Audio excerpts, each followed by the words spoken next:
you have everybody here that you're expecting? All your fans? Yep. Okay. All my loving fans. So this And is Dad. your fourth year doing this? Fourth time doing this? This is actually my third year. Third? Okay. Okay. Fantastic. Did you pick out your script yourself? Yeah. Yeah. Yeah. Awesome. All right. So a veteran. I'm excited. And what grade are you? 7. Any other performances that you have today? I already did my improv performance. Oh, good. So you want to be kids. All right. Well, whenever you are ready. My name is Shelby Fenstermacher, and I will be performing My Parents, Ugh, by Kathy Ganschnitz. It has come to my attention through channels too numerous to name that the entire focus of a 13-year-old's parents is to embarrass her. My mom announces occasionally to no one in particular that her job for the next 6 years is to do just that, embarrass me. If I thought my parents were alone in this venture, I would not be discussing it in public. But I have it on very good teenage authority that all parents are candidates for the A Teenager's Most Embarrassing Moments Award. Let's look at this 13-year-old's dad.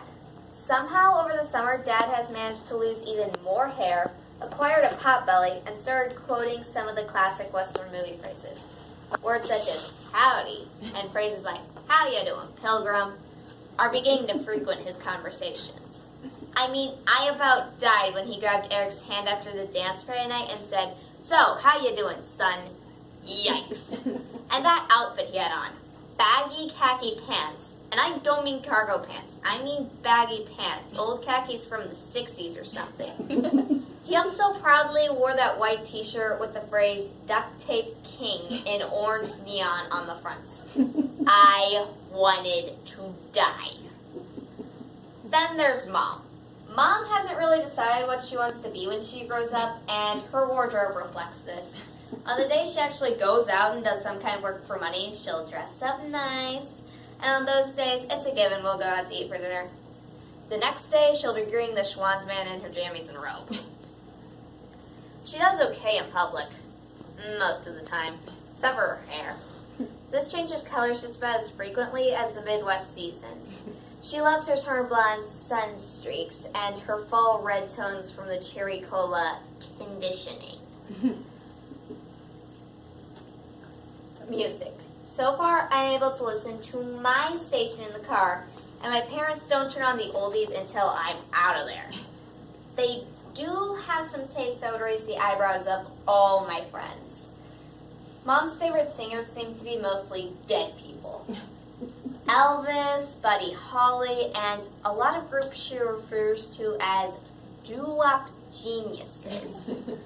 I hold my breath while Elvis is on because I know Think very much is on its way. We survived an entire week in Memphis with her, but that is another story. Dad, well, Dad's tapes are way out there. He likes the blues with lyrics like, "My dog ship is gone and won't come home no more." Try explaining that to a room full of pentatonics worshippers. Let's talk about parents as a couple. My parents still hold hands in public. They kiss hello and goodbye too. I mean, gosh, they've been married for more than 30 years. And they still hold hands in public. I guess that's a good sign, but just not in front of my friends. I mean, if I did that with Eric, holding hands in public in front of them, they'd have a cow. Driving habits. I could go on for hours about this. Driving with my mom is like driving the Indy 500. Fast and to the point. I might add here that this is the same woman who could not keep the car on the road in Mario Kart. She can go from our house to JCPenney's in 7 minutes flat. That's about half the time it takes anyone else. The speed limit to her is merely a posted suggestion. Mom's never gotten a speeding ticket, but believe me, she's earned quite a few. Dad thinks brakes will never fail. He waits until the last possible second to stop. The floor of the car must still have foot impressions from where I've helped him stop.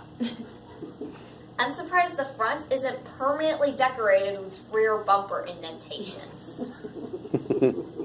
And passing, well, maybe the phrase 2 car lengths has a different meaning to him, but in mine, it means 2 car lengths.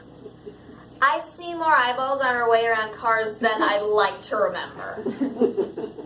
Remember, a word that'll bring endless hours of 1960s stories from my parents.